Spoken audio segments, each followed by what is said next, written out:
விடுறா, அவளே அப்பா மேல அக்கறை இல்லை சார். என்ன எனக்கு ரொம்ப ஜாம் ஆகுது.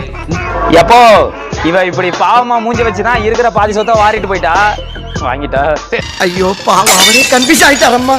அப்பா இவ இல்ல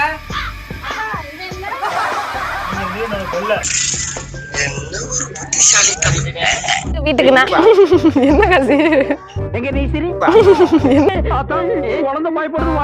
இதெல்லாம் ஒரு ஆள்னு எனக்கு கட்டி வச்சிருக்கியப்பா. அந்தாப்பா நீ பேசுப்பா.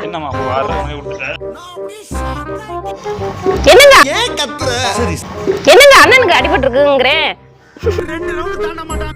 என்னங்க அண்ணனுக்கு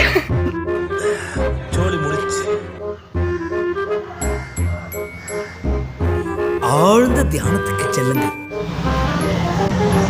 என்ன கேட்கணும் பேசுப்பா. இப்படி அடிச்சு விளையாடுறோம்.